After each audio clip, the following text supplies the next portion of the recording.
রমজান মাসে হজরত মোহাম্মদ সাল্লাল্লাহু আলাইহি ওয়াসাল্লাম হজরত উমর ফারুক রদিয়াল্লাহু আনহুকে বললেন, হে উমর ফারুক, তোমার উপর জাকাতের রক্ষা করার দায়িত্ব দিলাম। তখন তিনি সেই দায়িত্ব নিয়ে বাড়ি ফিরে গেলেন। সেই সময় রাসূলুল্লাহ রমজান মাসে রোজা ছিলেন।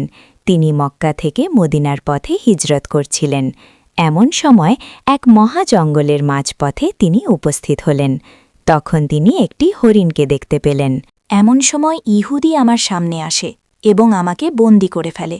সকাল থেকে এই পর্যন্ত সে আমাকে বন্দি করে রেখেছে। ইয়া রাসূলাল্লাহ, আমার দুধের বাচ্চা রয়েছে।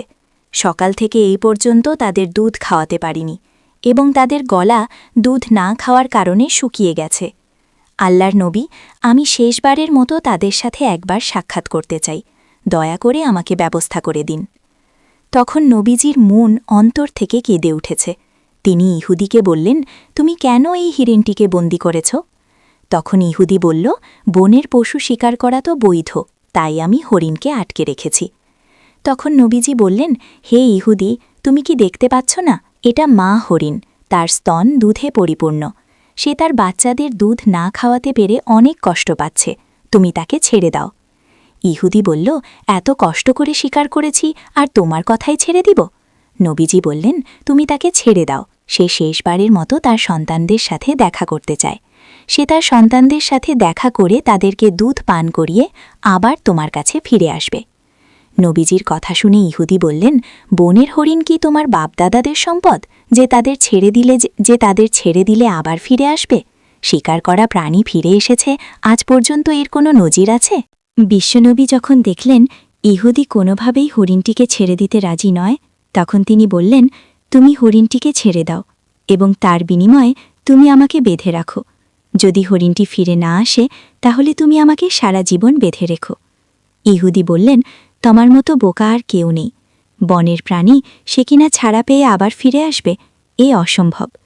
ইহুদি খুশি হয়ে হরিণটিকে ছেড়ে দিল। হরিণটি ছাড়া পেয়ে দৌড়ে তার বাচ্চাদের কাছে পৌঁছাল। বাচ্চারা তাকে দেখে বলল, আম্মাজান, আপনি সকাল থেকে কোথায় ছিলেন? আপনার দুধ না খেতে পেয়ে আমাদের গলা শুকিয়ে গেছে। হরিণটি বলল, ও আমার বাচ্চারা, তোমরা শেষবারের মতো আমাকে দেখে নাও আর দুধ পান করে নাও।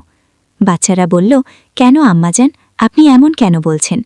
হরিণটি সব বলল, আমি তোমাদের খাবারের সন্ধানে গিয়েছিলাম। এমতো অবস্থায় এক ইহুদি আমাকে শিকার করে, আর ঠিক সেই সময় আমাদের নবীকে দেখে বললাম, শেষবারের মতো তোমাদের ক্ষুধা নিবারণ ও দেখে আসতে চাই। নবীজি নিজেকে ইহুদির কাছে জিম্মি রেখে আমাকে ছাড়িয়ে নিয়েছে। তোমরা আর কথা না বলে দ্রুত ক্ষুধা দুধ পান করে নাও, আমাকে ফিরে যেতে হবে। বাচ্চারা বলল, আম্মাজান, আপনি কি করে ভাবলেন যে আমাদের প্রিয় নবীকে বাধা রেখে আমরা খাব? চলুন আম্মাজান, আমরাও আপনার সাথে ফিরে যাব আমাদের প্রিয় নবীকে ছাড়াতে। তার এই কষ্ট আমরা সহ্য করতে পারব না। এই বলে বাচ্চারাও তার মায়ের সাথে রওনা দিল। এদিকে ইহুদি কিছু সময় অতিবাহিত হবার পর ধারণা করল, এই হরিণ কি কখনো ফিরে আসবে? এই লোকটি বেকুব ছাড়া আর কিছু নয়। ভালো হয়েছে একে বেঁধে রেখে এর সঙ্গীদের থেকে অর্থ ইহুদি হাসিল করা যাবে। আরও কিছু সময় অতিবাহিত হবার পর ইহুদি নবীকে বলল, তোমার মতো বোকা মানুষ পৃথিবীতে আর দুটি নেই। বনের শিকার করা হরিণ তাকে কিনা ছেড়ে দিতে বললে? নিজে বন্দি থেকে এই হরিণ কি আর কিয়ামত পর্যন্ত ফিরে আসবে? তুমি এখন কিয়ামত পর্যন্ত আমার কাছে বাধা থাকবে। তখন দয়ার নবী ইহুদিকে বললেন, ওহে ইহুদি, ধৈর্য ধারণ করো, নিশ্চয়ই হরিণটি ফিরে আসবে আমার মায়ার টানে। তখন ইহুদি বলল, হে মুহাম্মদ, তোমার এই অলৌকিক চিন্তাধারা ছেড়ে দাও। আমি দীর্ঘ বিশ্বাস নিয়ে বলতে পারি, এই হরিণ আর ফিরে আসবে না। কিছু সময় পর ইহুদি দেখল, শুধু হরিণ নয়, সাথে তার বাচ্চারাও এসেছে। নবীজি হরিণটিকে বললেন, ওহে হরিণ, তুমি তোমার বাচ্চাদের কেন নিয়ে এসেছ? মা হরিণটি বলল, ইয়া রাসূলাল্লাহ, আমি যখন বাচ্চাদের গিয়ে বললাম, ওহে বাচ্চারা, তোমরা দ্রুত দুধ পান করে নাও আর শেষবারের মতো আমাকে দেখে নাও। মায়ার নবী নিজেকে বন্দি রেখে, নিজেকে জিম্বাদারি রেখে তোমাদের কাছে আমাকে পাঠিয়েছে শেষবারের মতো দুধ পান করাতে। তখন আমার বাচ্চারা বলল, আম্মাজান, আপনি কি করে ভাবলেন আমাদের দয়ার নবী, প্রাণের নবীকে বন্দি রেখে আমরা আপনার দুধ পান করব? তখন তারাও আমার সঙ্গে রওনা দিল। মায়ার নবী, আপনাকে কষ্ট দিয়েছি, আমাকে ক্ষমা করবেন। এখন পর্যন্ত আপনাকে কষ্ট দিচ্ছি। নবীজি ইহুদিকে লক্ষ্য করে বললেন, ওহে ইহুদি, এই নাও তোমার শিকার করা হরিণ। শুধু সে একা আসেনি, তার সমস্ত বাচ্চারাও চলে এসেছে। আর মনে রেখো, আমি শুধু মানুষের নবী নই, পশু পাখি সারা জাহানের নবী। এই বলে নবীজি চলে যেতে লাগলেন।